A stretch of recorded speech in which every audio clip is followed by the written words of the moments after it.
August Rushes clear onto the 300-meter marker. MUSIR, solid choice, tries to put his stride together. MUSIR starting to run on. He's got to get to August Rush inside the 200. MUSIR just lifting up, and it looks all over. MUSIR like a ball of fire, ricocheted away, straight forward and exclaim and exclude second and third, then solid choice, but it's one and only in front, MUSIR. The first time the public had a good look at MUSIR was when he won the Golden Horseshoe at Greyville, 1400 metres. He looked very impressive. What stood out to you about that particular victory? I think the most important thing there was his finishing speed. In a matter of strides, he had the race sewn up, and I think that is one of his major attributes, is that the acceleration that he had. And he showed that right throughout his career. Okay, he was clearly a very precocious horse, and what was it about him that gave you the confidence to believe that he was up to grade 1 and grade 2 level? He was a horse that from very early age showed that he had ability. He's a horse that produced it on the track in the morning and reproduced it at the racetrack. You've trained some outstanding 2-year-olds. I know that it's never been your forte. If they come on, they come on. But how does he rate compared to some of the best you've trained? I think he's got to be up there with one of the best I've trained. He's very close to about the most precocious 2-year-old that I've had in many, many years. And then the beauty is that he goes on and does the same thing as a 3-year-old. Okay, following his 2-year-old performances, you must have had high expectations for him in Dubai. Well, I think after winning the Group 1, knowing the nature of his pedigree, the speed he had, you know, one had to be fairly confident about what was to come in Dubai. And of course his versatility. He was a horse that would adapt to any sort of situation in terms of pace. He left South Africa as the Equus champion 2-year-old in the face of some really stiff competition, not least of all Villandry, who was a grade 1 winner himself. Sure, there was much debate as to who was the champion 2-year-old, but you know, again, he proved that he was the precocious 2-year-old. He won the Group 1 pretty early, but then he went on and did the same as a 3-year-old. So, you know, at the end of the day, with hindsight, there was no doubt that he was the champion 2-year-old. There was no doubting it. Yeah, he always looked like he had far more scope than his contemporaries. You know, and I think that's what the panel took into mind. You know, is that apart from the fact that he was precocious, that he was the one horse that looked like he was going to go on with it. Okay, MUSIR seemed to have a flawless 3-year-old preparation in Dubai. What were the highlights of his performances during the course of that year? Well, for me, it's got to be the Derby. I mean, it was a race that we had planned for a long time. It's a race we set up with pace, and things worked out very well. It doesn't always work out well.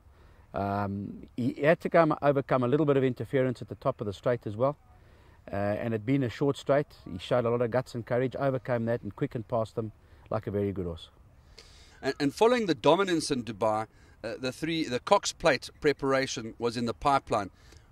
Was that the race that you felt that he was capable of winning?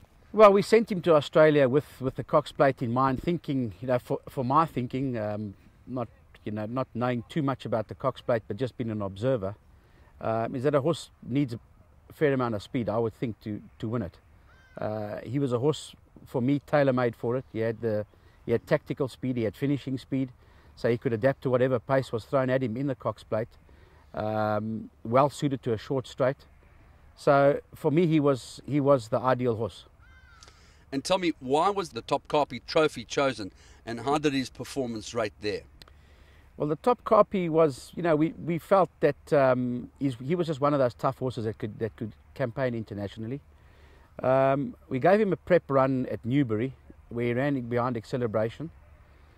He finished third. Fourth was Dubai Gold, who in his next start won a Group 1 at Goodwood, and was a run that he actually needed. It wasn't fully wound up, and we were on our way to the Top Carpy. So that for me was an unbelievable performance. He ran it in 93 and change on a fairly firm track, showed great acceleration, broke the track record, and it's the fastest mile ever been run in Turkey. So for me, it was a super run.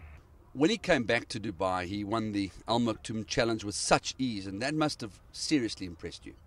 Yeah, look, the most impressive thing is that he's now 5 years old, and he's training on, he's going on with it, and looking as sprightly and as ready for it as he was when he was 3. And then, of course, he goes on and he wins the Al Rashadia against older horses, and on his day seemed to make it all look so very easy. Yeah, again, I think the most impressive thing is that it's a surface change, a slow pace where he now goes forward and sits up handy and wins very well. So, you know, again, I think this just shows the versatility of this horse, where he was as effective on 2 surfaces, or whether surfaces, you know, could become the future of racing. You know, we don't know. It's sort of racing sort of lends itself, you know, it's going that way. So I think his versatility as a racehorse was one of his great attributes. Now his turn of foot was one of electrifying speed, and was that really the great attribute that he had? That is one of his attributes. I think the fact that he had a turn of foot and he could sit forward on the pace is really what made him special. Is that he could adapt to whatever pace was thrown at him.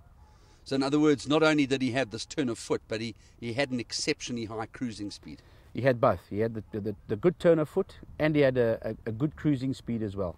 You know, he was a horse that was able to adapt. It must be very difficult for you, but if you had to really, with a gun to your head, pick one of MUSIR's performances that stuck out for you, what would it be? I've still got to go with the Derby. You know, it's something that we planned for many, many months. It was a very competitive field. You know, we set it up with pace as well in the race. That's got to be my highlight with him. MUSIR is starting a run now. MUSIR coming from the back is threading between horses. Solid Choice gone. Ijaz got to the front on the turn. 450 metres left to go. Ijaz and Willie Supple led for home. Mendip is there to challenge in the Derby. Rayhana the filly on the outside, followed by Frozen Power. MUSIR's gone up behind them. Simeon's gone looking for the lead and the rail as his stable companion Rayhana hit the front, but MUSIR is starting to power now. MUSIR on the fence, gathered in the filly. MUSIR takes the lead from Rayhana. Mendip is third, and MUSIR ridden with the confidence of a great jockey. Now, his father, Redoubt's Choice, is an exceptionally good-looking horse. What do you believe are the most important and significant physical attributes that MUSIR possesses?